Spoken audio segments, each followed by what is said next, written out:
What's going on, guys? Time for some more Minnesota Vikings franchise, and we are finally getting to the off-season here. The Dolphins were Super Bowl champions, and we have the 6th pick in the NFL draft, so it's time to start rebuilding this team and looking forward to Season 4 and hopefully a brighter future. I've been doing a lot of in-season scouting and going through and trying to find what holes on this team we can fix.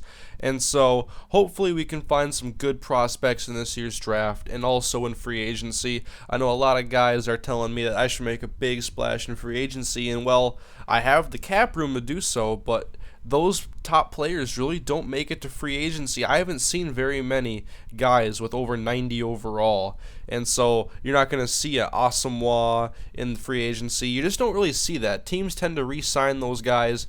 But first things first here, our head coach's contract expired, and so it's time to look at all of our options and try to go through and see what we can do to make this team better. Obviously, the coaches have a direct effect on the players. I'm looking here at Eddington. He has an increase for tackle and man coverage. Timothy Hickson has an increase for man coverage and zone coverage. I'm really looking at ways I can beef up the run defense, and that's like pursuit, block shedding, play recognition. And you can see here, Takeo Spikes, Derek Mason, Chad Clifton are now ex-players returning as coaches. That's pretty cool. London Fletcher makes the middle linebacker better, and those are nice, but if I don't really want to focus on just one position. I want an all-around effect, and so we are going to fire our offensive coordinator as well and our defensive coordinator, although man coverage and pursuit is pretty important, but I think there's some really good options in here. And for our offensive coordinator, we're going to sign Jack Lumen, who gives us increases to pass block strength and pass block footwork, because the last 2 seasons we've led the league in sacks given up. And we're going to sign Casey Bradley as our defensive coordinator, giving us increases to play recognition and pursuit. And then head coach, I really wanted to bring Mike Tomlin back to Minnesota. He was here as a defensive coordinator years ago, and the Steelers are just fighting with me at this contract here. I spent like a good minute and a half or so trying to get this deal done, and just nothing was working. I kept increasing the money, and I guess he just wanted to stay with the Pittsburgh Steelers, and so we're going to have to look in other territory. I didn't want to keep Leslie Frazier. He does some good things for the secondary on here, but I was looking in another direction. And I think I found something that could really help us out a little bit, especially with the passing game, and that is Derek Mason, increasing the wide receiver stamina, route running, and awareness. Basically, we have a lot of low-rated receivers, and hopefully we can create some new weapons for Christian Ponder with Derek Mason as our head coach. So that's a pretty unique decision, and we'll see if this works out for us, but hopefully it does.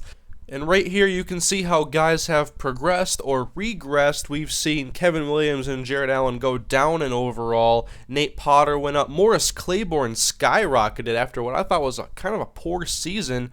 And here you can see other guys' potential as well. And so Emmanuel Arsenault was one of those guys who I thought had a really bright future on this team, but really I have to get him the ball 50, 60 times if he wants to get his skills up. And so I think the important part is limiting our playmakers and not trying to have all these different receivers and guys I'm throwing the ball to, and really focus on getting certain guys the ball so they can get better. And it's also very important to get guys playing time. So when we have big leads or we're losing by a lot, we have to put in backups.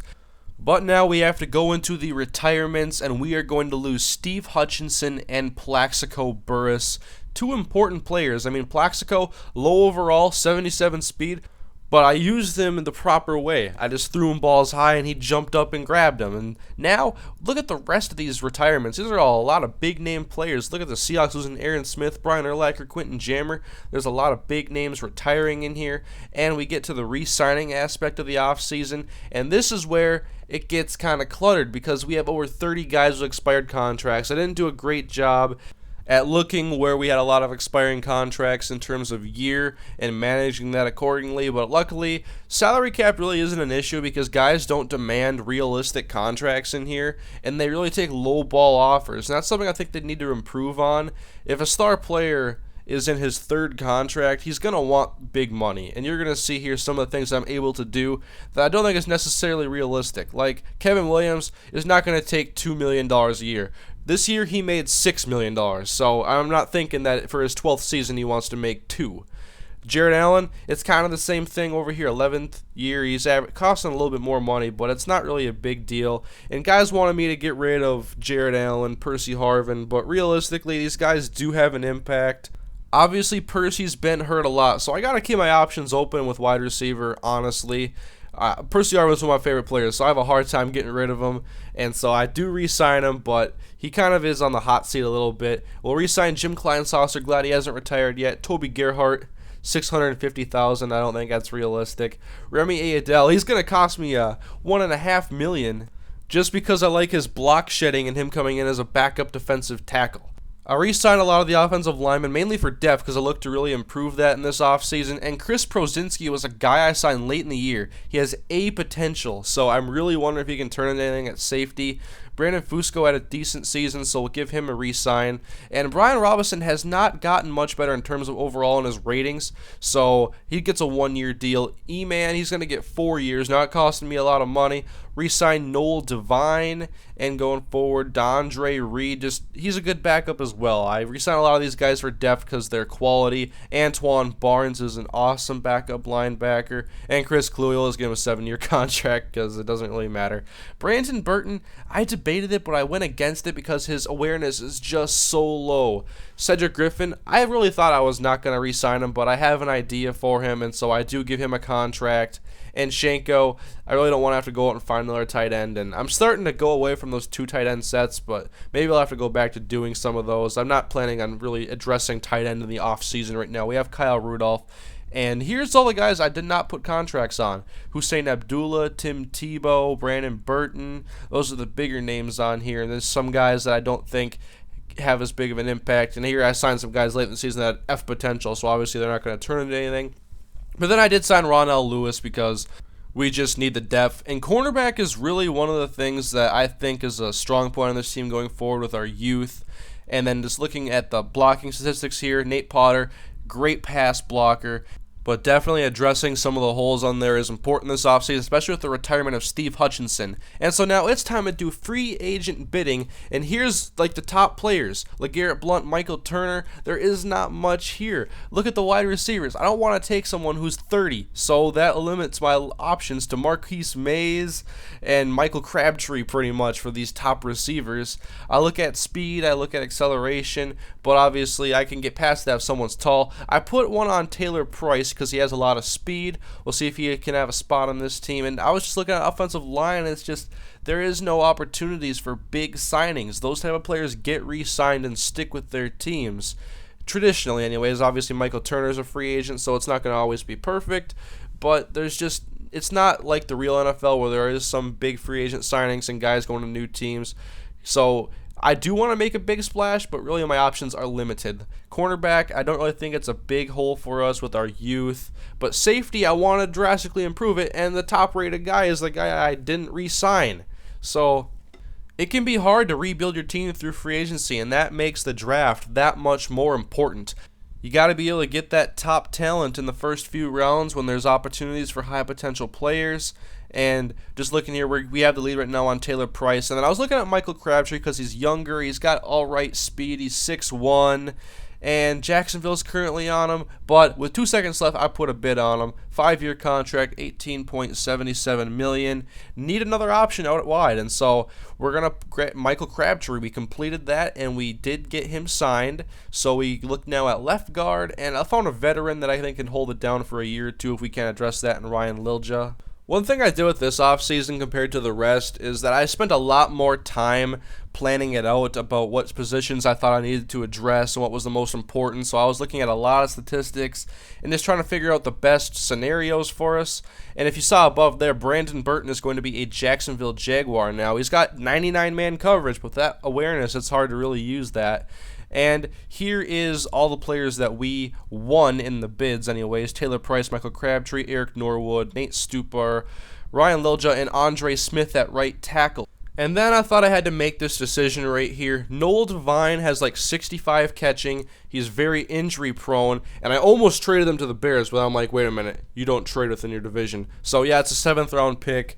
It usually does not amount to much. But here's looking at some pro days, and Blake Luters was a guy I was looking at an outside linebacker with 89 block shedding. That is extremely good. And I want a fast outside linebacker who's strong and can really help in the run game, because we have a lot of troubles stopping the run. And then for first round talent, I was looking through, I was just not sure what I could address in the first. And here's Marquise Simmons. He has 89 speed, and he has got really good attributes, it looks like. And he's a third round talent, so that's someone I was targeting. Blake Luters, I was targeting him for individual workouts. And then looking here at the potential, Craig Lawson, free safety, is an A potential with an 82 overall. Keyston Moore is an A potential with 82 overall as well, a same position, free safety. And then I went to look at Alvin Bailey, a right guard, and he has B potential, so that would be a good pick. But the two other linebackers I was looking at, they both had C potential, and so I focus on A and B because those are going to be your higher 80s, lower 90s players. And Alvin Bailey, here you see his stats, 87 run block and 78 pass block with a B potential. So going to the NFL draft, that was one of the guys I was looking at. And so here we go. We got to start building this team. The St. Louis Rams are on the clock for the first pick in the draft, and I was really confused about what I wanted to address in the first round. I would have loved to take an offensive lineman or something, but I didn't really see my scouts telling me a lot of these guys were projected in those rounds. Wide receiver was obviously an issue I've talked about. And look in here. Look who was the first pick in the draft. A fullback. So, yeah, that needs to be fixed as well. And after my pro days, I was targeting Keyston Moore. That was the guy I wanted in the first round. A potential, he's fast, and we need a safety because our safeties have struggled so much in this series. A free safety was taken, Nicole Whitley, but we're looking at someone else. Kwame Gathers was someone else I was looking at. I'm not sure if I'm saying that right, because I want a replacement for Kevin Williams soon, but I think that's a first round need for us at this point anyways. And so we have the opportunity now to take Keyston Moore here in the first round. We also could take Marcus Lattimore, but I decided to trade down in here, just 3 picks, and we get a bonus third round to the New York Jets, and they would draft Osahan Irabor with that pick. And I just wish you could see the NFL teams that these guys are going to, because I have no clue who got Tyler Bray. And so we do get Keyston Moore. If you remember last year, I was raving about Dante Hightower. He was taken right before we were on the clock. And so we had to go with Vontaze Burfict. And now it's time for the second round, looking for some guys who may have slipped, and Marcus Lattimore was drafted. Once again, I wish I could see which team he went to as a bright young running back there. And with our second pick, I wanted to take an offensive lineman. I didn't address that in last year's draft, and I did a lot of scouting on linemen this year to try to find someone in the first few rounds that could be a franchise player. And I could have taken Tyrann Mathieu. A lot of guys wanted me to, but I took Alvin Bailey, a right guard with B potential, a guy that I scouted as pro day. And now, third pick, I'll look at Marquise Simmons and Blake Luters, but with that potential, I think I have to go in another direction. And offensive line is still an issue. Chris DeGear let up a lot of sacks last year at right tackle. And just looking to see if anybody slipped. Only one second-round prospect slipped to us, and that's a cornerback, so it's not something I'm going to look at. And James Logan is here, the top receiver that was projected for me. And so I'm going to take James Logan here, 6'2", 199 pounds, need a top outside receiver. And so we take him in the third round, and with our bonus pick we got from the Jets in that trade down, I took Morgan Moses, a right tackle, to hopefully shore up that position. We also have Andre Smith over there, so hopefully one of those can turn into something. And I don't even know how to pronounce this guy's name, but he is a right end. And I'm not set here on Robison's future with my team. And Jared Allen is getting old. With the fifth round pick, we're going to take Victor Gray, a defensive tackle, and another one, I'm not sure how to pronounce his name either, from Boise State. So we take 2 defensive tackles. And now we look at cornerback in the 6th round, Elisha Olabode. I'm not sure how to pronounce his name either. We take him, he was the last cornerback available. And this guy had like a 99 questionable overall, so I'm just going to draft him as the 7th round. This is where I take my chances. Take Telvin Smith, and I'm drafting this one right here, solely based on name. Ace Sanders, wide receiver out of South Carolina. And so that was our last pick in the draft. And now, going forward, we will begin Season 4 preseason next up against the Denver Broncos, where we'll get to see some of our rookies in action and hopefully working towards a brighter future on this team going forward in Season 4. Be sure to leave some feedback on how you guys thought I treated this offseason in terms of the draft and who I kept and who I signed in free agency. But I'll have the preseason coming at you guys very soon, so thank you guys for watching, and I'll see you guys next time.